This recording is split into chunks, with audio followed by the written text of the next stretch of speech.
அல்பமாக இருக்கிறதுக்கு விரும்ப போறீடா, உயர்ந்ததுக்கு விரும்ப போறீடா, நிலையில்லாததுக்கு விரும்ப போறீடா, நிலையானதுக்கு விரும்ப போறீடா, துக்கமயமாக இருக்கிறத விரும்ப போறீடா, சுகமயமாக இருக்கிறத விரும்ப போகிறோமா? இதுதான் கேள்வி. இப்போ இந்த 3 கேள்விக்கு பதில் வேணும். இல்லை சுகமாக இருக்கிறது தான் வேணும், நித்தியமாக இருக்கிறது தான் வேணும். யாராக இருந்தாலும் சொல்லுவா.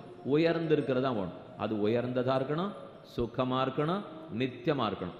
அந்த 3 இந்த மந்திரமே கேட்கறது. இப்போ அசதோமா சத்கமய, அனித்திலிருந்து நித்தியத்துக்கு என்னை அழைத்து போ. எந்த அனுபவமும் நித்தியானுபவமாக இருக்கணும். இப்போ நம்மக்கிட்ட 2 இருக்கு பாருங்க. அனித்தியம் சரீரம், நித்தியம் ஆத்மா. எங்கேயும் போய் தேட வேண்டாம். எது சுவாமி அனித்தியம், எது இதான் அனித்தியம். இன்னைக்கு இருக்காப்புல நாளைக்கு இல்லை, நேற்றுக்கு இருக்காப்புல இன்னைக்கு இல்லையே.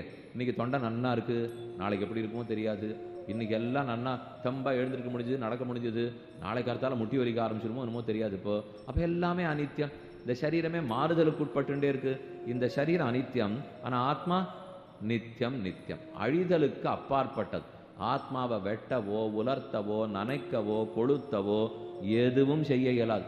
உடம்பை எல்லாமே பண்ணலாம். ஜலத்தை போட்டு நினைக்கலாம், நன்னா ஜலத்தில் போட்டு மூழ்கிட்டா பிராணனே போய்டுறது. இப்போ அப்போ நெருப்பில் போட்டு கொளுத்திட்டா பிராணம் போய்டுறது. காற்று ஊழிக்காற்று சூறாவளி அடித்தா தூக்கின்னு போய் போட்டுடுறது.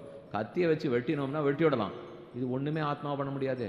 அப்போ என்னுடைய பார்வை அனித்தியமான உடம்பில் இருக்குப்போ அந்த பார்வையை மாற்றி நித்தியமான ஆத்மாவுக்கு மாற்று. நான் வாழ்ந்துட்டு இருக்கிறது அனித்தியமான உலகத்தில் வாழ்ந்துட்டு இருக்கேன். இதை மாற்றி நித்தியமான உலகத்துக்கு அழைச்சின்னு போ.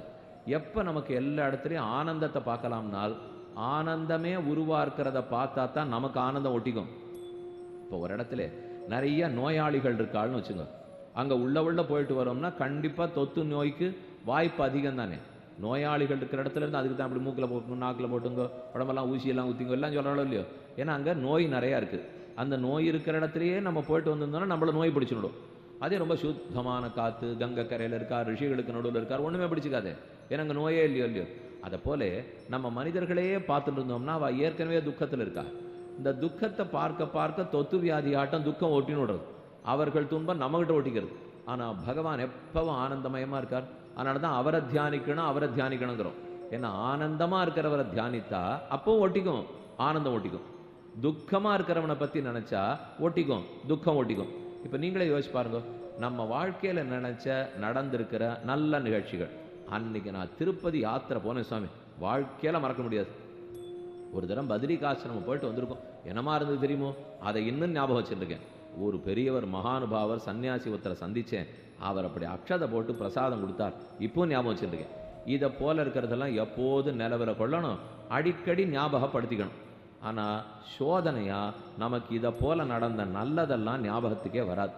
எது வரும்னா, அன்னைக்கு அவர் அந்த திருக்கோடியில் என்னை பிடிச்சி வெச்சார் பாருங்க, ஜன்மத்துக்கு மறக்க மாட்டேன் சுவாமி அப்படின்னு அதுவே தான் ஞாபகத்துக்கு இருக்கும். யார் ஒருத்தர் நம்மளை ஏமாத்தினாலோ அதை விடமாட்டோம். அவன் என்னை ஏமாத்தினா, என்னை தப்பாக பேசிட்டான், இன்னுமே என் ஜென்மத்துக்கு மறக்க மாட்டேன். அது இப்போல்லாம் நிறைய வச்சனங்கள்லாம் நாடகத்தெல்லாம் பார்த்தீங்கன்னு வச்சுங்க, வஞ்சம் தீர்க்காமல் விடமாட்டேன், அவன் குடும்பம் அழியாமல் விடமாட்டேன், இப்படியே பேசுகிறா எல்லாரும். அதனால கொஞ்சம் பயப்பட்டான்னு இது எல்லாத்தையும் பேசிட்டு இருப்பா. இதெல்லாம் ஒன்றும் பயமே இல்லை. அதுவும் பேசுறது ஆண்கள்லாம் இல்லை, அவள் பேசினா கூட தேவையில்லை இப்போ. ஏன்னா முன்னாடி நாடகத்திலெல்லாம் இதெல்லாம் ஆண்கள் பேசியிருந்தா, இப்போ அதெல்லாம் போயிடுது. அந்த காலம்லாம் மலையேறி போச்சுக்கோ. இனிமேல் அவளே எத்தனை நாள் பேசினது. முன்னேற வேண்டாமா? பெண்களுக்கு முன்னேற்றம் வேணும் இல்லையோ. அவள் இப்போ முன்னேறிட்டோங்கிறதுக்கு அவளே இப்போ பேச ஆரம்பிச்சிட்டா. அந்த குடும்பத்தை அழிக்காத விடுறதில்லை, இவளை வெட்டாத விடுறதில்லை, அவளை கொடுத்தாத விடுறதில்லை.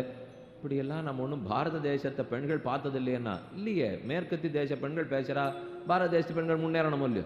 அதனால இதுலையா முன்னேற்றம் வேணும்? இப்போ நல்ல வார்த்தை பேசி நல்லதை ஹிருதயத்தால் நினச்சி, பெண்ணுங்கிறதுக்கு ஒரு தன்மை உண்டு. யார் என்ன குற்றம் புரிந்தாலும் மன்னித்து ஏற்றுக்கொள்ளும் தன்மை பெண்ணினிடத்துல உண்டு. அது ஆணிடத்துல இருக்கிறத விட பெண்ணிடத்துல தான் உண்டு.